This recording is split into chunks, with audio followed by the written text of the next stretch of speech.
Tuhan bersamamu. Dan bersama rohmu. Inilah Injil suci Yesus Kristus menurut Santo Lukas. Dimuliakanlah Tuhan.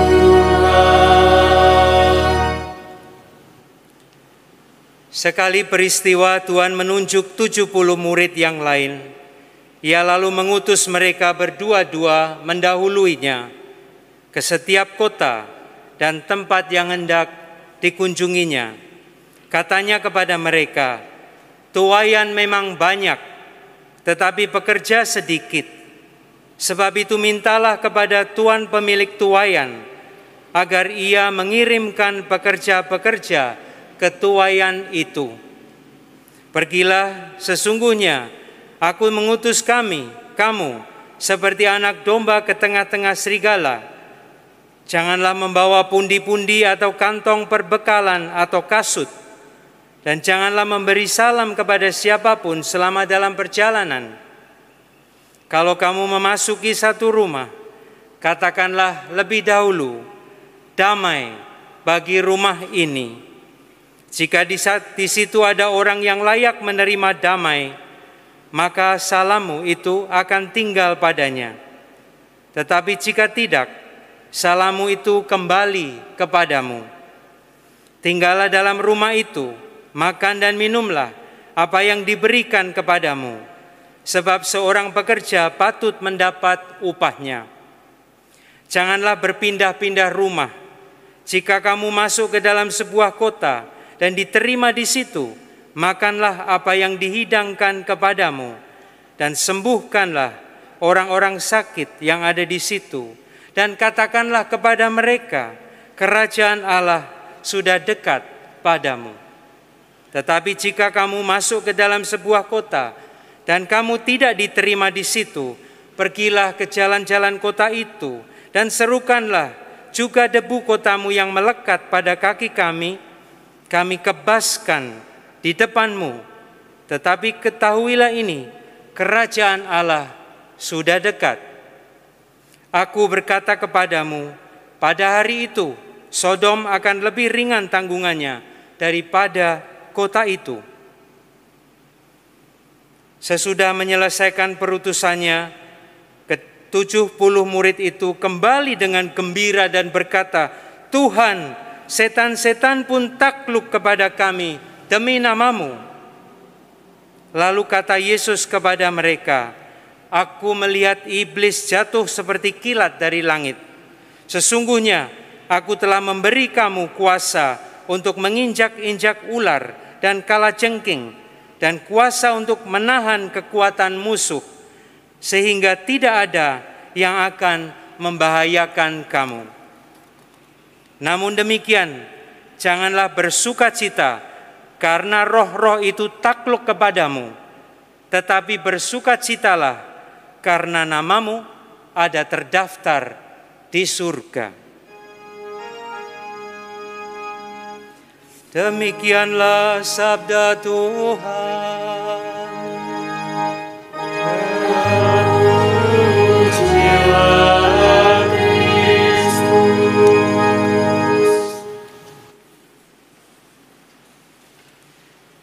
Saudari-saudara sekalian, ibu bapak, keluarga-keluarga terkasih, dalam Injil Lukas bab 10 ini kita mendengar secara langsung kata hati Yesus, cita-citanya tentang gereja. Ibaratnya kita bertemu sekarang dengan buah hati Yesus, perutusan. Dan perutusan bukan sesuatu yang mengawang-awang, tetapi yang diberikan kepada kita oleh Yesus, diberikan kepada keluarga kita oleh Yesus dan bersama Yesus. Dan Yesus bahkan mengatakan, "Aku akan mendahului kamu di tempat kemana engkau pergi." Dikatakan Tuhan menunjuk 70 murid, mengutus mereka berdua-dua. Artinya banyak sekali. Artinya sekarang ini marilah kita merasakan setiap dari diri kita diundang, setiap keluarga kita diundang, dianugerahi perutusan Yesus itu. Maka pertanyaan kita, apa itu perutusan Yesus? Apa isi perutusan Yesus? Apa ada tanda-tanda pada diri kita? Kalau kita semakin menerima perutusan Yesus itu. Saya juga merenungkan, bukankah perutusan itu adalah juga buah hati Yesus yang mengisi hidup Yesus, mengisi hati Yesus sendiri? Apakah itu? Marilah kita bertanya bersama keluarga kita, rekan-rekan kita. Apa yang mengisi hati, diri, yang menggerakkan kita untuk menanggapi perutusan Yesus, untuk berkata, "Ya Tuhan, aku pergi." Marilah kita mendengarkan firman Tuhan hari ini yang memberikan secercah revelasi tentang apa yang ada di hati Yesus dan semestinya kita sekalian. Bacaan pertama Yesaya 66 bab 10 mengatakan, "Sesungguhnya aku mengalirkan keselamatan seperti sungai dan kekayaan bangsa-bangsa, seperti batang air yang membanjir." Kita diingatkan betapa banyak rahmat Tuhan, seperti yang terjadi di dalam diri Yesus, di dalam keluarga kudus. Demikian pula kita tidak boleh salah lihat atau tidak melihatnya. Yesaya melanjutkan, "Kamu akan kuhibur, tangan Tuhan akan nyata kepada hamba-hambanya." Perjalanan hidup kita, perjalanan keluarga kita perlu terbuka akan Tuhan yang berjalan bersama kita. Dan tidak hanya berjalan diam, berjalan menghibur, yang tangannya, kekuasaannya bersama-sama dengan kita. Mazmur hari ini, Mazmur 66 mengatakan, dengarlah, aku hendak menceritakan apa yang dilakukan Tuhan terhadapku. Terpujilah Allah yang tidak menolak doaku, tidak menjauhkan kasih setianya daripadaku. Saudari-saudara sekalian, ini bisa menantang. Terlebih kalau kita condong membiarkan diri pada atau jatuh pada kekurang percayaan. Kita lebih mungkin bisa dikatakan negatif. Kita lebih kadang-kadang semacam tidak puas. Pemazmur mau mengingatkan kita, tidak kurang-kurangnya karya agung Allah di dalam diri kita, dalam keluarga kita. Tidak kurang-kurangnya Allah mendengarkan doa kita. Juga kalau tidak persis seperti yang kita inginkan, yang kita minta, kita harapkan. Bacaan yang kedua hari ini juga membuat kita merenung. Dikatakan oleh Santo Paulus kepada umat di Galatia bab 6, "Janganlah ada orang yang menyusahkan aku, karena pada tubuhku ada tanda-tanda milik Kristus. Aku sekali-kali tidak mau bermegah selain di dalam salib Tuhan. Di dalam salib Tuhan Yesus Kristus, olehnya dunia telah disalibkan bagiku dan bagi dunia." Kalimat yang pertama bagi saya menarik sekali. Bukankah itu pengalamanku? Seringkali aku terbawa kata-kata orang lain, terbawa kata-kata lingkungan saya, terbawa kata-kata masyarakat dan dunia saya sedemikian rupa sehingga aku lebih berpaling kepada yang bukan Yesus, yang bukan karya agung Allah. Saudari-saudara sekalian, akhir bulan lalu ada pertemuan tentang keluarga-keluarga Kristiani terlebih untuk menutup tahun keluarga, untuk menutup tahun Amoris Laetitia, yang berarti sukacita dalam hidup mencintai berpangkal dari pengalaman keluarga. Dalam pertemuan itu, keluarga-keluarga diajak berefleksi. Dan puncak dari tahun keluarga itu, temanya adalah sukacita mencintai di dalam keluarga sebagai daya yang menjahit jalinan masyarakat dan gereja yang berjalan bersama. Kalau saya pikir-pikirkan indah, orang Kristiani entah apapun pengalaman kita, sebetulnya kita itu yang merekatkan masyarakat. Kita itu yang membuat perjalanan bersama kita itu lancar, kuat, semangat. Bukankah itu suatu panggilan yang biasa tetapi yang sangat penting, terlebih untuk masyarakat dan dunia kita ini?